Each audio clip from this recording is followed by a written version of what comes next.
People of Earth, good evening. We are March 11, 2024.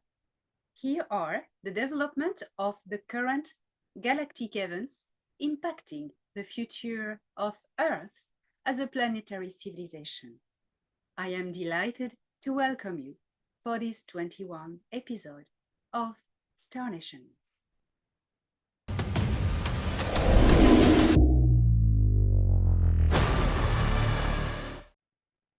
Excelsior High Commander and External Liaison for the Galactic Federation of Worlds in the Sol System, Thor Eredyon gives us a report on the Ciakahrr War in our galaxy. He is reporting that the 8 sectors of Nataru Galaxy have now joined the rebellious counteroffensive against the Ciakahrr Empire. The Ciakahrr are still looking for powerful allies, but be known to us, no one has yet answered their call. The opposed forces are too powerful and dissuasive, as 3 great galactic forces have allied against them: the Galactic Alliance, the Negumak Gnomopo, and the Anach Empire. What concerns us in our galactic sector is the potential involvement of former allies of the Ciakahrr. The most notorious one is the Dark Fleet. However, it is not surprising after all. The Dark Fleet hasn't yet taken side for their former allies, the Ciakahrr. Their well-known policy of cutting off an infected limb, as they say, turns out to act in our favor. The Dark Fleet will never help the Ciakahrr at this point, as they are basically a militarized corporate. It is in their interest to continue trading and make alliance with the leading collectives and organizations in this galaxy. So the Dark Fleet will not be a problem regarding the war against the Ciakahrr. The Alcyon, Tal Shiar, and the Ahori Corporate have also let down the Ciakahrr for the same reasons. Never in the history of this galaxy has the Anach Empire offered assistance and allied forces with another organization. The Galactic Federation of Worlds has dealt with the Anach Empire in the past, as our organization began to gain importance on the galactic diplomatic scene. Since then, there has been a special bond between the Pleiades, birthplace of our organization, and the Anachim. I would like to remind you that the Galactic Federation of Worlds was created after the Orion Wars to build an army on a galactic scale that would be able to prevent further tragedies and work to maintain balance and justice. We have good hope that this conflict will not last very long. I cannot tell in the linear time scale of Terra, but at a galactic level, it will be soon over. I asked Thor Eredyon, where was the situation on Luna at, concerning the pods of the crew that had been recently placed back into the core command room of Earthmoon. And here is what he replied. The original crew of Luna was placed inside of the central unit. They were carefully teleported one by one. They are 17 in total, and they transport plasmic consciousnesses entangled to these chrysalides. They are not waiting for a body to inhabit. They exist as such. They are very ancient and part of the builder races. Their state of existence is the ultimate step undertook by the journey of a soul just before they merge with Source. These beings exist only in the oldest places of creation. They are special. When the time comes, they will interface with the central consciousness and activate it. But not yet. I don't know how long we will have to wait, but to my guess, not for very long. The Koldasi have manifested and given us the access codes to Lunar's core. Time to release knowledge on the builders shall occur soon. Your experience, Elena, on Neptune, when you met them, shall be released when the time is appropriate. For this reason, I may say no more on what we have discovered in Terra's moon.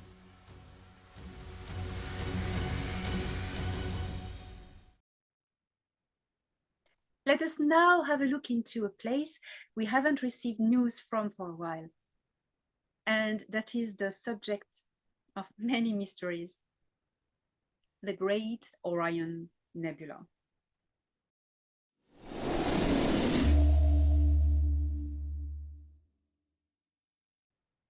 Councilor Annax from the siege of the Alnilam Council on planet Ciakahrr has accepted to answer my questions about the updates in the Orion zone, and particularly concerning any new discovery in the M42 Nebula.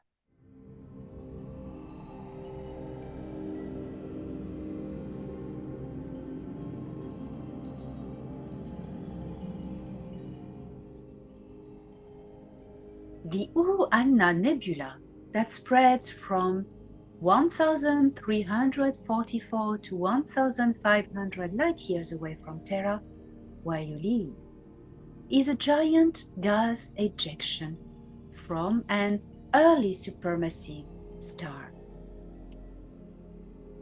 This explosion created a very rare vortex that permits time entanglement. Now, young star systems have been naturally forming from this gigantic medium. But artificial alteration was performed by the Nebu Eban in the past. For instance, the Kaaba that you call the trapezium cluster, and which is near to the center point of the nebula, generates a range of light radiations that on Terra you name ultraviolet light. These ultraviolet light emissions have been pushing the gases away, disrupting the formation of new star systems inside of the nebula.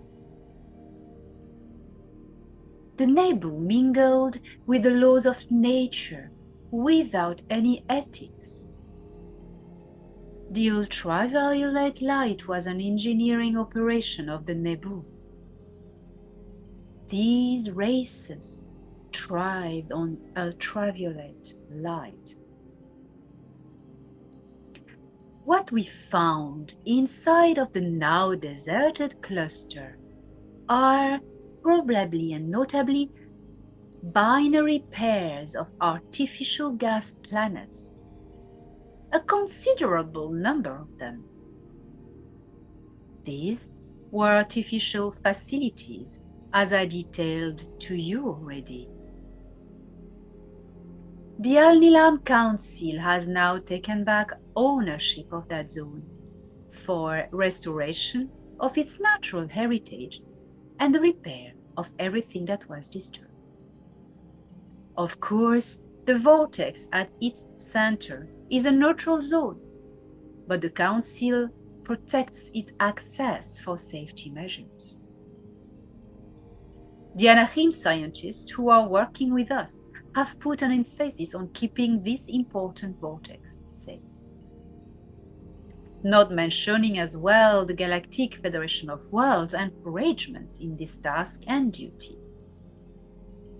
There is a war raging in this galaxy against an old enemy, the Ciakahrr. They are trying to communicate outside to receive assistance. But the Galactic Alliance is scanning all the interdimensional access points to Nataru, and at this moment in time, no one is coming in and no one is going out either. This is very strict. The Kaaba, or Central Trapezium Star Cluster, which in reality is a cube, used to shelter the Nebu Hive Super Queen. When she was dismantled, because she was deeply embedded into the morphogenic structure of the area, a great imbalance occurred, and since then, we have been eagerly working at repairing it. This place is of all beauty, and it shall be restored to its full potential. The star Betelgeuse and its planetary system are now stabilized, so we can direct our efforts towards the cluster. There are many other things that we discovered there, such as power supply superstructures floating in space, huge deserted spaceports with fleets still docked, hidden in the nebula's gas clouds, artificial planets, and an interesting cube inside of the Kaaba cluster itself that was the access to the Hive Super Queen. I shall take you there one day when the opportunity befalls. And I know, we know all here, that there are still many new discoveries on the way, hidden in the veils of the nebula. I am Annax, speaking for the Council of Alnilam.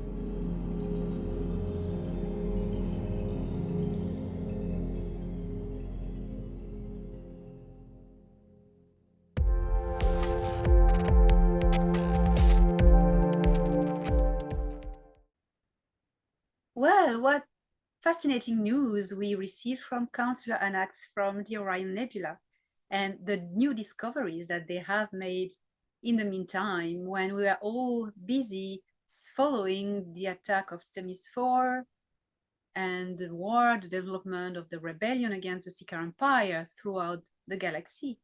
In the meantime, the Council of Alnilam was busy working with Anna scientists and the Galactic Federation of Worlds, while the faction detached there, exploring what the Nebu had left behind. And the nebula, no one had been able to go into this nebula for a long time, since the Orion Wars. So it's very interesting for everyone to now being able to freely go there. And well, the area, the zone is secure. It is secure, especially the portal, as Annax was explaining.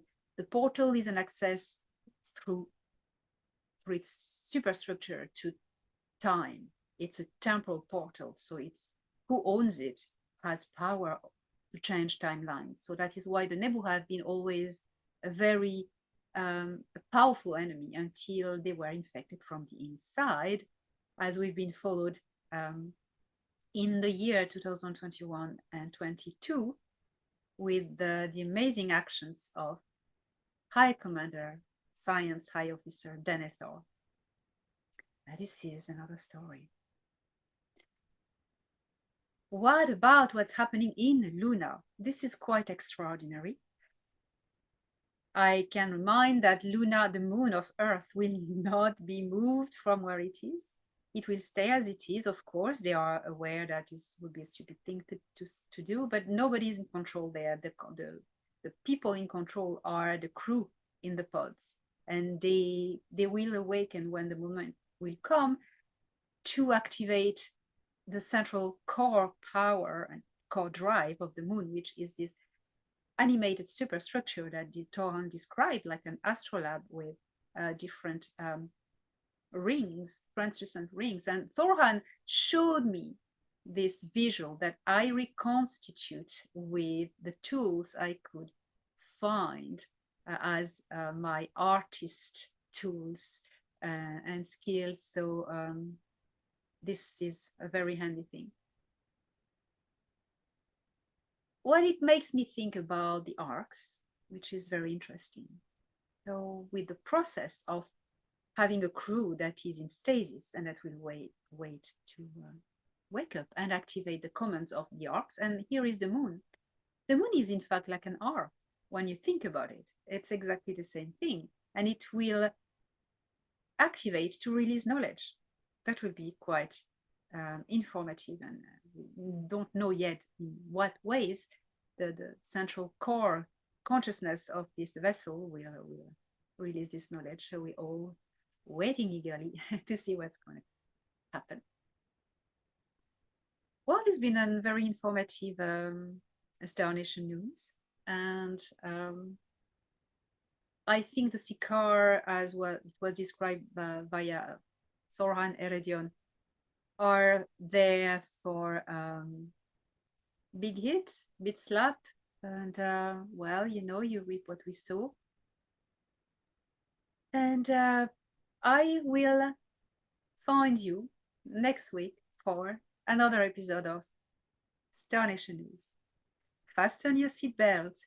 We are moving forward on Terra as a planetary civilization, and 2024 is a year that is very special in the Earth history. See you next week.